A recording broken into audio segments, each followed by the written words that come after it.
Hello everyone, আজ যে টপিকটা পড়াবো সেটা হলো অ্যাডজেক্টিভ।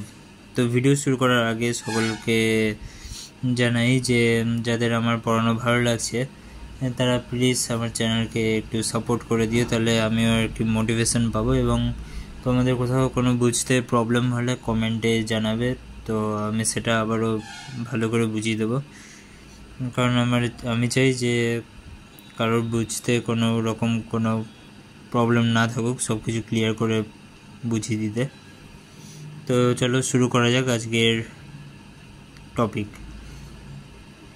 তো যেমনটা তোমরা আগের ভিডিওতে দেখেছো যে নাউন প্রোনাউনের বেশ কতগুলো টাইপ ছিল, ভাগ ছিল। যেমন নাউনের ক্ষেত্রে collective noun, proper noun, common noun, এরকম আলাদা আলাদা ভাগে ভাগ করা যেত। প্রোনাউনের ক্ষেত্রেও রিফ্লেক্সিভ প্রোনাউন, এমফ্যাটিক প্রোনাউন, এগুলো সম্বন্ধে আলোচনা করেছিলাম। কিন্তু অ্যাডজেক্টিভের ক্ষেত্রে সেরকম কোনো ভাগ নেই। প্রথমে জানিয়ে রাখি, এখন আগে দেখে নেওয়া যাক অ্যাডজেক্টিভ কাকে বলে এবং তার উদাহরণ। অ্যাডজেক্টিভ বলতে সেই সব শব্দকে বোঝায় যেগুলো দিয়ে কোনো কিছুর দোষ, গুণ, ভাব এসব প্রকাশ পায়। যেমন আমরা বলতে পারি ইংলিশের ক্ষেত্রে good, cold, old, bad, new, rich, light, heavy. এগুলো বিভিন্ন জিনিসের ভালো মন্দ, দোষ, গুণ এসব বোঝাচ্ছে। বা এক কথা বললে কোনো কিছুর বৈশিষ্ট্য বা ভাব বোঝায়, সেটাই হলো অ্যাডজেক্টিভ। তো কয়েকটা আমরা ফার্স্টে এক্সাম্পল দেখে নিই অ্যাডজেক্টিভের। এখানে তোমরা বেশ কতগুলো এক্সাম্পল দেখতে পাচ্ছ, যেমন good, bad, cold, hot, new, old, poor, rich. তো এরকম অনেক এক্সাম্পল হয়, আমি এখানে মাত্র কয়েকটা নিয়েছি, বিশেষ করে অপোজিট ওয়ার্ড নিয়েছি, যেমন গুড, ব্যাড, কোল্ড, হট। তো এগুলো সব একটা জিনিসের বৈশিষ্ট্যকে বোঝাচ্ছে। যেমন কোনো একটা জিনিস যেটা ঠান্ডা, কোনো একটা জিনিস যেটা গরম, এরকম একটা ওই জিনিসটার বৈশিষ্ট্য মানে অবস্থা বোঝাচ্ছে, তো এটাও অ্যাডজেক্টিভ। তো আমরা ইংলিশের কতগুলো সেন্টেন্স বলছি, তাহলে তোমরা বুঝতে পারবে। যেমন রতন ইজ এ গুড বয়, তো এখানে গুডটা হলো অ্যাডজেক্টিভ। আবার দ্য ম্যান ইজ ব্লাইন্ড, লোকটি অন্ধ, তো এখানে লোকটার অবস্থা বোঝাচ্ছে, তো ব্লাইন্ডটা হয়ে যাবে অ্যাডজেক্টিভ। অর্থাৎ আমরা নাউন দ্বারা কী বুঝিয়েছিলাম, কোনো কিছু যে কোনো জিনিসের নাম বুঝিয়েছিলাম। প্রোনাউন দ্বারা কী বুঝিয়েছিলাম, যে নাউনের পরিবর্তে যেগুলো বসে, যেমন আমি, তুমি, সে, তারা, তোমরা, এগুলো দ্বারা ইনডাইরেক্টলি যখন আমরা কোনো কিছু কাউকে ইন্ডিকেট করে বলি, কোনো পার্সনকে বা কোনো বস্তুকে, তখন সেটা হলো প্রোনাউন। আর এগুলো ছাড়া মানে যেগুলো আর কি অ্যাডজেক্টিভ যেগুলো হয়, সেগুলো কোনো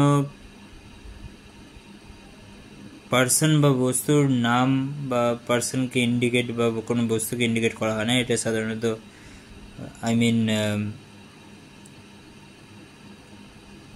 নাম বা কাউকে উদ্দেশ্য না করে, এটা এক ধরনের মানুষের ভাবনা বা কি বলে, ভাবনাকে বোঝায়, দোষ, গুণ, মায়া, মমতা এসবকে বোঝায়, মানে ফিলিংসকে বোঝায় অ্যাকচুয়ালি, সেটা বলতে চাইছিলাম। নাউন প্রোনাউনে যেমন কাউকে ডাইরেক্টলি কোনো বস্তুকে বা মানুষকে ইন্ডিকেট করে বলা হয়, মানুষকে বা বস্তুকে ইনভলভ করে বলা হয়, নাম ধরে ডাকা হয়। আর এখানে অ্যাডজেক্টিভে কোনো কিছুর ফিলিংসকে বোঝানো হয় বা কোনো কিছুর বৈশিষ্ট্যকে বোঝানো হয়, ক্যারেক্টারকে বা অবস্থাকে বোঝানো হয়, বা কোনো কিছু পরিমাণ ওইসব বোঝানো হয়। যেমন he gave me some milk, আমাকে কিছুটা পরিমাণ দুধ সে দিয়েছিল। তো এখানে সাম যেটা হচ্ছে অল্প পরিমাণ, সাম, তো এখানে পরিমাণের অবস্থা বোঝা যাচ্ছে অল্প পরিমাণ, তো সামটা হলো অ্যাডজেক্টিভ। আশা করি তোমরা বুঝতে পারছো। এখন আমি কতগুলো বিশেষ ধরনের অ্যাডজেক্টিভের সেন্টেন্সে অ্যাপ্লিকেশন সেগুলো দেখাচ্ছি, তাহলে পুরোপুরি তোমাদের কাছে ক্লিয়ার হয়ে যাবে। বাকি চ্যাপ্টারে আর সেরকম কিছু নেই, কোনো টাইপ নেই, কোনো কঠিন কিছুই নেই। যেমনটা তোমরা এখানে হেডিংগুলো দেখতে পাচ্ছ, যেমন সরু, মোটা, শক্ত, অল্প, মন্দ, ভালো, বড়।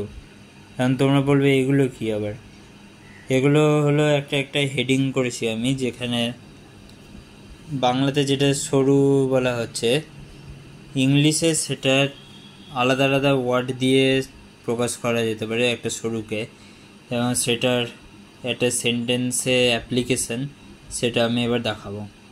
মানে সরুটা একটা অ্যাডজেক্টিভ, মানে একটা অবস্থার কথা বলা হচ্ছে যেহেতু, এবং সরুটা আলাদা আলাদা শব্দ হতে পারে বিভিন্ন, সেরকম মোটাটাও আলাদা আলাদা ইংলিশে শব্দ হতে পারে। মানে ইংলিশ ওই শব্দগুলোর মিনিং একই, মানে একই মোটাকেই বোঝানো হচ্ছে, কিন্তু শব্দগুলো আলাদা আলাদা, সেটা বলতে চাইছি। Like synonyms. দেখা যাক সেন্টেন্সগুলো কী কী, এক এক করে আসছি।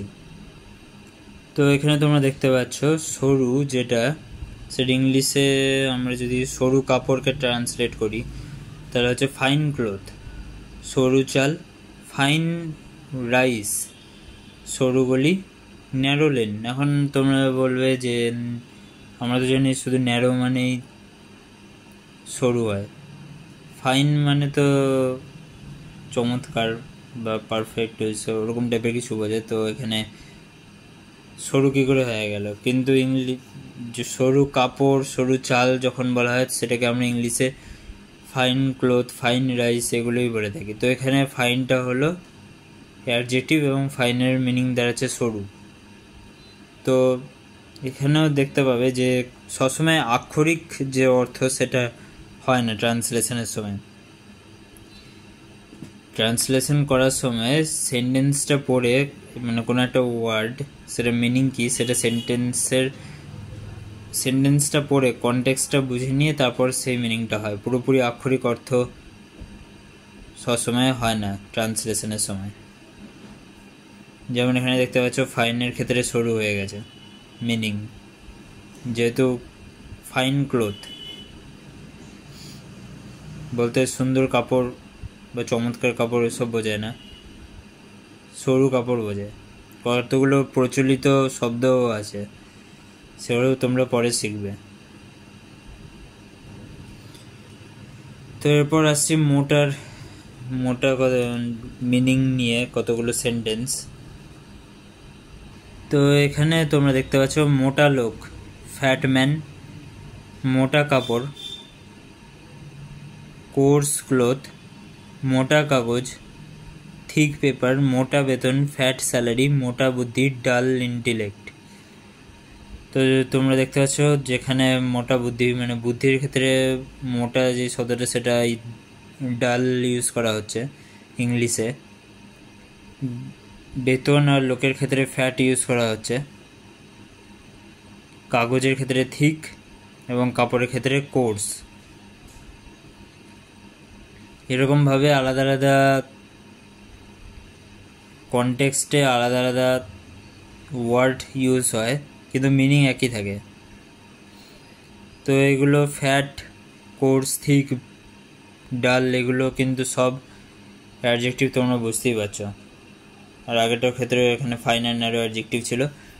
আর এখানে সরু হিসেবে আরেকটা জিনিস হয় যেটা তোমরা জানো, থিনের অ্যাপ্লিকেশনটা দেখায়নি যদিও।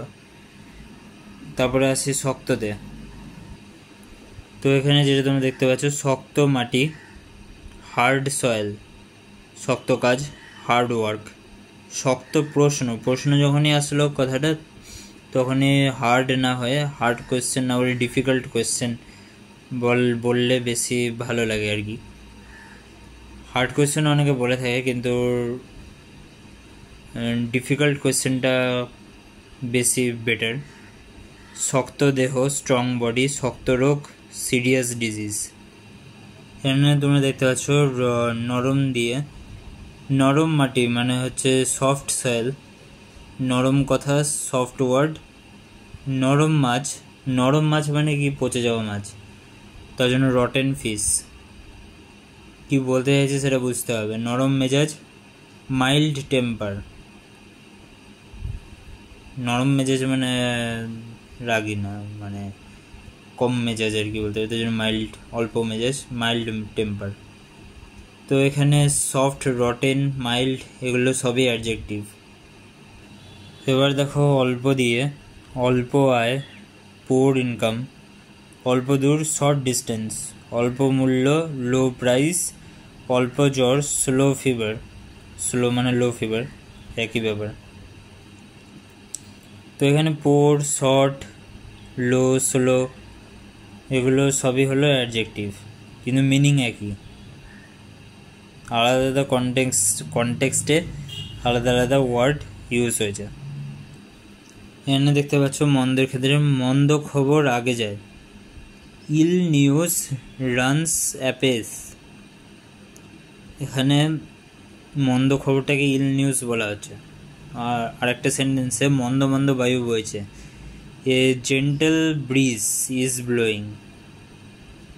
তো এখানে জেন্টেল যেটা কিনা আক্ষরিক অর্থে ভদ্র, সেটা এখানে মন্দ মন্দ মন্দ মন্দ বায়ু আর কি। মন্দ মানে কিন্তু এখানে খারাপ না, মন্দ বলতে এখানে হালকা হালকা বাতাস বইছে সেটা বলতে চাইছে। আর ইংলিশে এটাকে জেন্টাল, ভদ্র হিসেবে, জেন্টালটা আক্ষরিক অর্থ, তো এটা জেন্টাল ব্রিজ মানে খুব হালকা বাতাস বইছে সেটা বোঝাতে চাইছে। তো এখানে দেখতে পাচ্ছ যে আক্ষরিকভাবে শব্দগুলোর মানে আলাদা, এবং যেই প্রসঙ্গে বলতে চাইছে লাইনটার, সেই হিসেবে মানেটা অন্য দাঁড়াচ্ছে। তো এখানে ইল আর জেন্টাল এই দুটো হলো অ্যাডজেক্টিভ।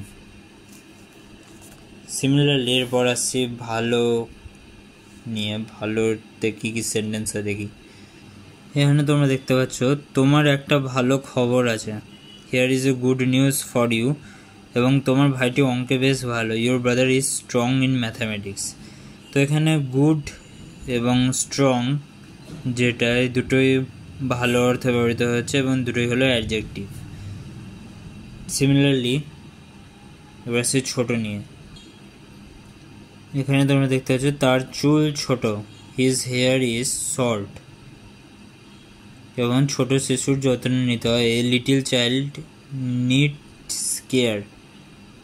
তো এখানে লিটিল আর শর্ট এই দুটো হলো অ্যাডজেক্টিভ এবং দুটোর অর্থই হলো ছোট। চুলের ক্ষেত্রে সেটা শর্ট বলা হয়েছে এবং শিশুর ক্ষেত্রে সেটা লিটিল বলা হয়েছে। কারণ শর্ট চাইল্ড বললে ব্যাপারটা কেমন একটা দাঁড়াচ্ছে, বেটে শিশু এরকম কিছু একটা দাঁড়িয়ে যাবে। লিটিল চাইল্ড, তো বুঝতেই পারছো কেমন আক্ষরিক অর্থ করলে চলবে না ট্রান্সলেশনের সময়। যখন তোমরা একটা বেঙ্গলি সেন্টেন্সকে ইংলিশে কনভার্ট করবে বা কোনো ইংলিশ সেন্টেন্সকে বেঙ্গলিতে কনভার্ট করবে, বা যে কোনো অন্য যে কোনো দুটো ভাষা হতে পারে, যে কোনো দুটো ভাষার মধ্যে যখনই এক ভাষা থেকে আরেক ভাষায় কোনো কথা পরিবর্তন হবে, তখন সেটার আক্ষরিকভাবে মানে বার করে পরিবর্তন করলে চলবে না। কি বলতে চাইছে সেটা বুঝে নিয়ে তার মানেটা বের করতে হবে। তো এবার চলে আসি লাস্ট টাইপ নিয়ে। তখন দেখা যায় বড়োর মধ্যে কী কী সেন্টেন্স হতে পারে আলাদা আলাদা বড়ো দিয়ে। তো এখানে তোমরা দেখতে পাচ্ছ বড় দিয়ে রবীন্দ্রনাথ একজন বড় মানুষ। Rabindranath is a great man. আর ধীরেন আমার বড় ভাই। Dhiren is my elder brother. তো এখানে তোমরা দেখতে পাচ্ছ এখানে গ্রেট আর এল্ডার দুটো একই মিনিং হিসেবে, যেটা কিনা হচ্ছে বড় হিসেবে ইউজ হয়েছে, কিন্তু আমরা যদি আক্ষরিক মানে দেখি তো গ্রেট মানে হচ্ছে মহান, এল্ডার মানে আর কি বয়সে বড়ই বোঝায়। তো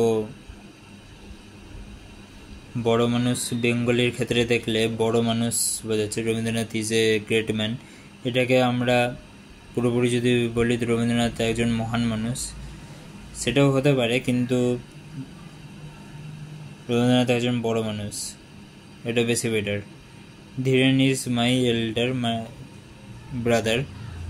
ধীরেন আমার বড় ভাই, মানে আমি বলতে চাইছি যে পুরোপুরি আক্ষরিক মানেটা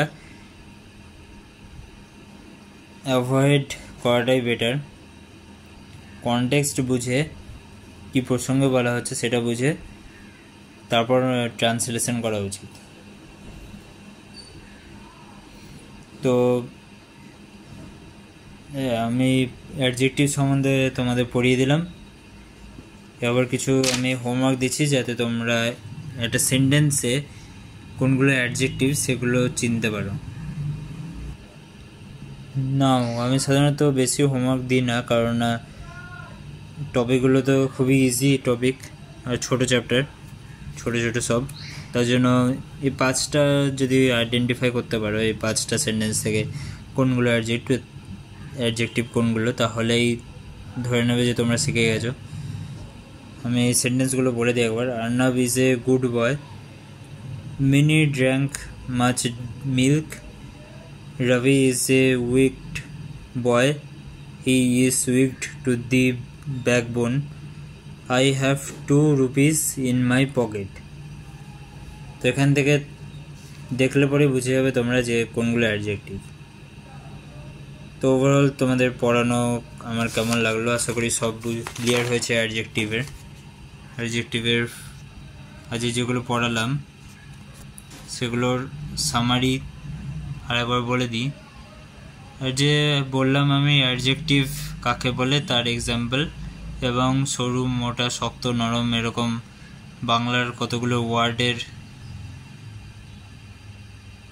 ওয়ার্ডের নিয়ে সেগুলোকে বেঙ্গলির ওই এক একটা সেন্টেন্স ওইগুলোর ইংলিশে ট্রান্সলেট করলে কি দাঁড়ায়, মানে অ্যাকচুয়ালি আলাদা আলাদা অ্যাডজেক্টিভ যেগুলোর মিনিং একই, মানে সেন্টেন্সের মিনিং একই কিন্তু সেন্টেন্সের বাইরে মিনিং আলাদা অ্যাকচুয়ালি। তো সেগুলোর অ্যাপ্লিকেশন দেখালাম একটা একটা করে এবং বুঝিয়েও দিয়েছি, এবং শেষে তোমাদের ওই হোমওয়ার্কটা দিলাম। তো তোমাদের ভিডিও কেমন লাগলো কমেন্টে জানাতে ভুলবে না, এবং চ্যানেলকে লাইক সাবস্ক্রাইব করে দিও, তাহলে আমিও মোটিভেশন পাবো। তো দেখা হচ্ছে পরের কোনো ভিডিওতে।